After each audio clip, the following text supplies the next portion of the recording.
Hello बच्चों, क्या हालचाल, कैसी चल रही है पढ़ाई। तो बाइनोमियल थ्योरम चैप्टर को कंटिन्यू करते हैं। आज जो हमारा टॉपिक होगा सबसे पहले वो होगा बाइनोमियल कोएफिशिएंट। ठीक है। बाइनोमियल कोएफिशिएंट किसको बोलते हैं? बाइनोमियल कोएफिशिएंट बोलते हैं एनसीआर को। ये लिखने का तरीका है और बोलते हैं इसको एनसीआर, एन चूज आर। ठीक है। इसको एक और तरीका है लिखने का। एनसीआर को हम लोग ऐसे भी लिख सकते हैं, एन और आर ऐसे लिख दिया। इसका मतलब भी एनसीआर होता है। अब देखो इस नोटेशन का क्या मीनिंग है, पहले वो समझने की कोशिश करते हैं। NCr is number of ways to select are object out of N different object. ठीक है। मीनिंग क्या है कि लेट से हमारे पास एन डिफरेंट ऑब्जेक्ट रखे हुए हैं, उसमें से अगर मुझे आर ऑब्जेक्ट सेलेक्ट करने हैं तो जो टोटल नंबर ऑफ पॉसिबिलिटीज होगा, टोटल नंबर ऑफ वेज होगा, उसकी जो वैल्यू आएगी वो कितनी आएगी? एनसीआर के बराबर। अच्छा, हमने क्या किया? एनसीआर का एक फॉर्मूला डिराइव किया है which is same as n factorial upon are factorial into N minus are factorial. तो आज के बाद अगर कोई तुमसे पूछे एनसीआर की वैल्यू कितनी होगी तो तुम बोल सकते हो n factorial upon are factorial multiplied by n minus are factorial. So this is number of ways to select n different r different object out of N different object. सारे के सारे ऑब्जेक्ट कैसे होने चाहिए? डिस्टिंक्ट। अगर थोड़ा सा feel लेना है तुम्हें तो एक बार मैं फील दिलवाता हूँ, देखना। लेट्स से अपने पास तीन लोग हैं, एक का नाम है ए, एक का नाम है बी, एक का नाम है सी। अब तुम्हें किसी ने टास्क दिया and I am asking number of veg. तुम्हें बताने कितने तरीके हैं टू सेलेक्ट वन। अगर मैं तुमसे बोलूं इन तीनों में से किसी एक को सेलेक्ट करो तो तुम कितने तरीके से कर सकते हो? तो अगर मैं काउंटिंग करना शुरू करूं तो आई विल से या तो मैं ए को सेलेक्ट करूंगा, या तो मैं बी को सिलेक्ट करूंगा, या तो मैं सी को सिलेक्ट करूंगा। There are three ways to select one. अच्छा, अब इसको अगर एनसीआर से सोचे तो एनसीआर ने क्या बोला कि एन डिस्टिंक्ट ऑब्जेक्ट या एन डिफरेंट ऑब्जेक्ट में से आर ऑब्जेक्ट सेलेक्ट करने हैं तो जो नंबर ऑफ वेज आता है वो कितना आता है? एनसीआर। ऑब्जेक्ट कितने हैं? थ्री। कितने सेलेक्ट करने हैं? एक। तो आंसर आना चाहिए हमारा 3C1। So 3C1 will be the number of ways to select one object out of three distinct या डिफरेंट ऑब्जेक्ट। 3C1 की वैल्यू देख लेते हैं। 3 factorial upon 1 factorial into 3 - 1 which is 2 factorial. 2 factorial कटेगा इधर, 3 फैक्टोरियल से इधर 3 बचेगा, 3 फैक्टोरियल से यहाँ 3 बचा और नीचे 1 फैक्टोरियल है, दिस इज सेम एज 3। तो नंबर ऑफ वेज 3 आया यहाँ से भी। ठीक है। अच्छा, अगर मैं तुमसे पूछता कि number of ways to select two, अगर मुझे लेट से दो लोग सेलेक्ट करने हैं तो कितने तरीके हैं? तो तुम अगर काउंटिंग से सोचोगे, नॉर्मल काउंटिंग से, तो यू विल से या तो मैं ए बी को सेलेक्ट कर लूंगा, या तो मैं ए सी को सेलेक्ट कर लूंगा, या तो मैं बी सी को सेलेक्ट कर लूंगा। इसके अलावा और कोई वेज तो मुझे नजर नहीं आता है दो लोगों को सेलेक्ट करने का। तो टोटल कितने वेज हो गए? 3 वेज। अच्छा, अगर एनसीआर से सोचे तो हमारा आंसर कितना आना चाहिए? 3C2। 3C2 का मतलब क्या है कि out of three different object हमने दो ऑब्जेक्ट सिलेक्ट किए, उसके number of ways is 3C2। अब अगर मैं 3C2 की वैल्यू कैलकुलेट करूं तो वो आएगा 3 factorial upon 2 factorial into 3 - 2 which is same as 1 factorial.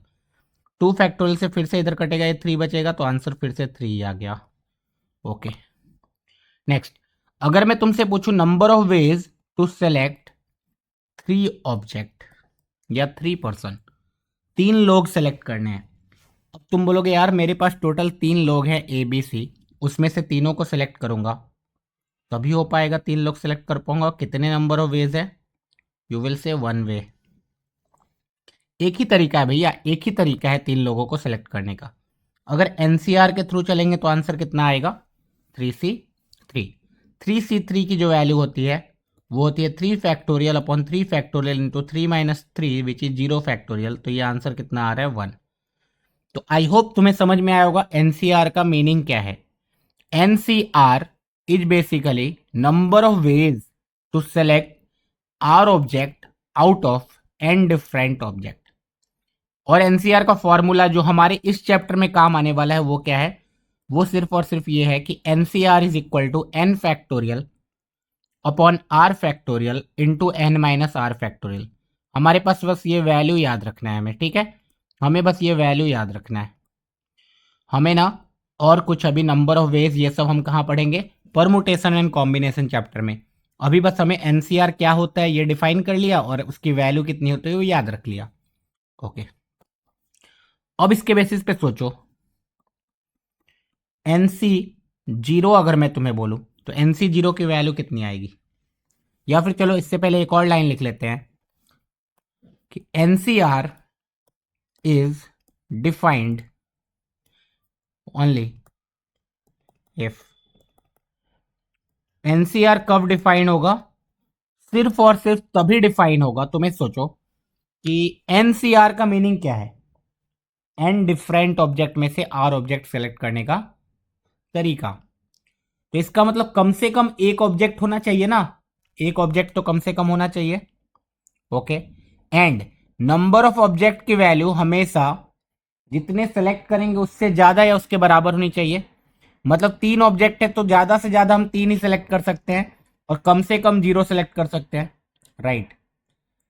Okay, तो इससे ये चीज क्लियर होता है कि जो number of object that is n है that will always be greater than और इक्वल टू आर। एन की वैल्यू आर के बराबर भी हो सकती है या फिर हमेशा बड़ी होगी। ऐसा कभी नहीं होगा कि 3 ऑब्जेक्ट है उसमें से 4 ऑब्जेक्ट सेलेक्ट करने का तरीका, तो इस टाइम पे आंसर कितना आ जाएगा, 0, क्योंकि नॉट पॉसिबल। ओके, तो n should be greater than और equal to r. And second point, कम से कम एक ऑब्जेक्ट होना चाहिए, तो n belongs to natural number. जो भी नंबर ऑफ ऑब्जेक्ट है उसकी वैल्यू नेचुरल नंबर होनी चाहिए। And third point, third point is R belongs to whole number. R की वैल्यू होल नंबर हो सकती है, क्यों, क्योंकि आर की वैल्यू जो है 0 से शुरू हो सकती है। लेट से मेरे पास 3 डिस्टिंक्ट ऑब्जेक्ट थे, मैंने एक को भी सिलेक्ट नहीं किया, 3C0, ठीक है, तो कम से कम 0 सेलेक्ट कर सकते हैं एंड ज्यादा से ज्यादा एन सेलेक्ट कर सकते हैं। तो ये तीनों कंडीशन अगर मीट हो गया तो एनसीआर की वैल्यू कुछ ना कुछ आ जाएगी। ओके, नेक्स्ट पॉइंट, एनसीआर की जो भी वैल्यू आएगी, NCR is always a positive integer. NCR is always a positive integer, है ना। एनसीआर हमेशा एक पॉजिटिव इंटीजर आने वाला है। Number of ways to select are object out of N different object, हमेशा एक पॉजिटिव वैल्यू आएगी, ठीक है, और वो इंटीजर रहेगी। ओके, नेक्स्ट पॉइंट, अब अगर मैं वैल्यू कैलकुलेट करूं, जब मैं वैल्यू कैलकुलेट करूंगा तो अगर मेरे से कोई पूछे एनसी जीरो, एनसी जीरो का मतलब number of ways to select 0 object out of N different object, answer 1 आना चाहिए क्योंकि एक ही तरीका है, कुछ नहीं सिलेक्ट किया। अगर मैं फॉर्मूला से भी जाऊंगा तो आंसर उतना ही आएगा, N factorial upon 0 factorial into N minus 0 factorial which is same as 1। Okay, next formula is NC1। ये सारी चीजें याद रखेंगे। एन में से एक ऑब्जेक्ट सेलेक्ट करने का number of ways is N. N में से कोई बोल दे एक ऑब्जेक्ट सेलेक्ट करके दिखाओ, तो टोटल पॉसिबिलिटीज एन। फॉर्मूला से भी जाएंगे तो N factorial upon 1 factorial into N minus 1 factorial, तो एन माइनस 1 फैक्टोरियल से एन कटेगा, आंसर कितना आएगा, एन। सिमिलरली NCN, अगर तुम्हें कोई बोले मेरे पास n डिस्टिंक्ट ऑब्जेक्ट है, n के n सेलेक्ट करो, तो नंबर ऑफ वेज कितना आना चाहिए, 1, क्योंकि सारे के सारे ऑब्जेक्ट सेलेक्ट कर लेंगे, वही एक तरीका है। इसका भी फॉर्मूला से भी देखोगे तो n factorial 0 factorial which is same as 1। Okay, तो ये तीनों वैल्यू याद होना चाहिए। NC0 की वैल्यू हमेशा 1 होती है, NC1 की वैल्यू हमेशा n होती है और NCN की वैल्यू हमेशा 1 होती है। नेक्स्ट पॉइंट, नेक्स्ट पॉइंट जो तुम्हें याद होना चाहिए, NC2। अगर तुम NC2 की वैल्यू कैलकुलेट करोगे तो क्या आएगा, n factorial 2 factorial n-2 factorial. अगर तुम ध्यान से देखोगे तो n फैक्टोरियल को मैं लिख सकता हूं n into N minus one into N minus two factorial, और नीचे 2 फैक्टोरियल इंटू n-2 फैक्टोरियल है। Can I cancel out n-2 factorial? Yes sir. तो हमारा आंसर कितना आ जाएगा, n इंटू n-1/2। तो आज के बाद ये रिकमेंड किया जा सकता है कि NC2 की वैल्यू तुम्हें याद रखना है, n into n-1/2 frequently use हो जाएगा। NC2 is same as n into n-1/2। अच्छा, इसका मतलब सिमिलरली अगर मैं NC3 की वैल्यू कैलकुलेट करूंगा ना, आएगा n into n-1 into n-2 upon 3 factorial.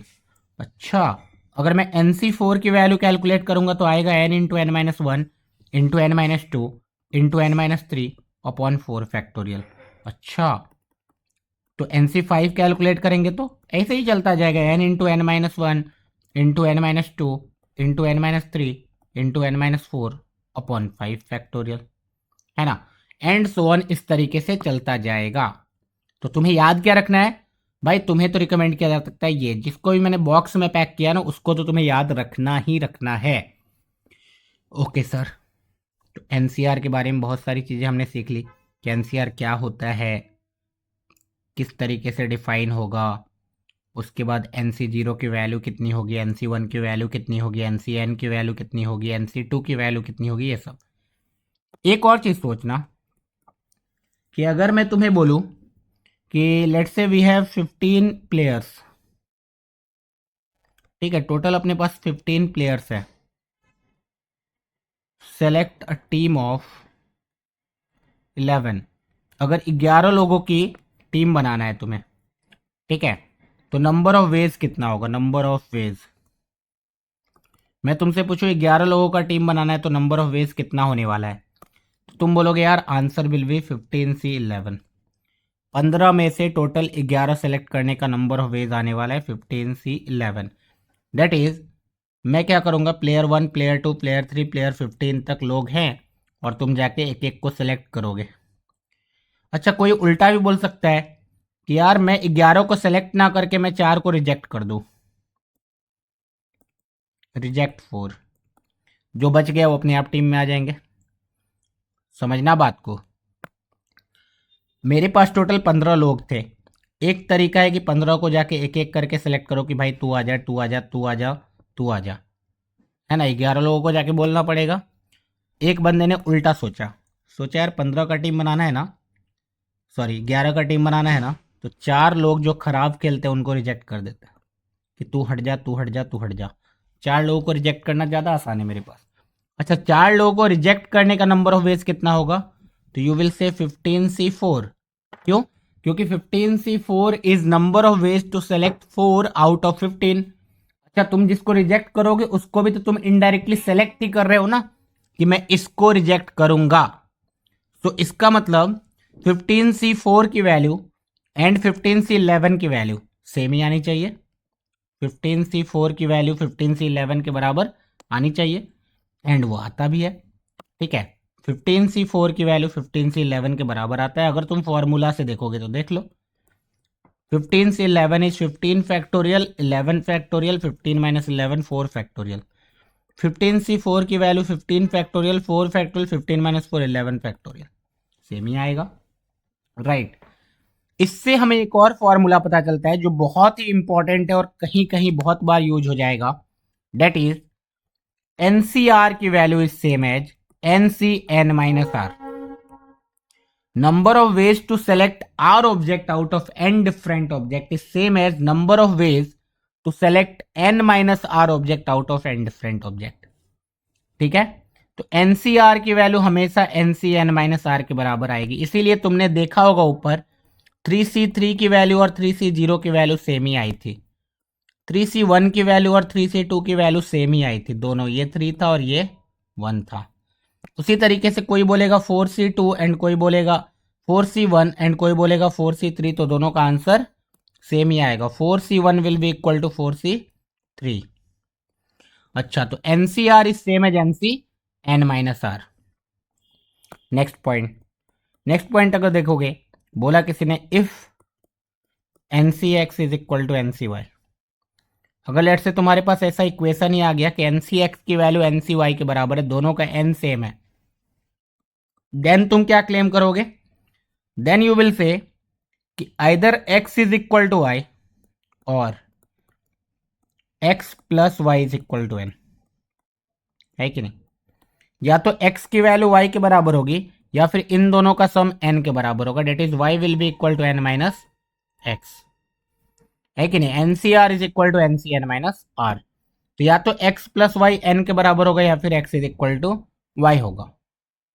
For example अगर मैं तुमसे बोलूं 20c r minus 1 is equal to 20c r plus 3,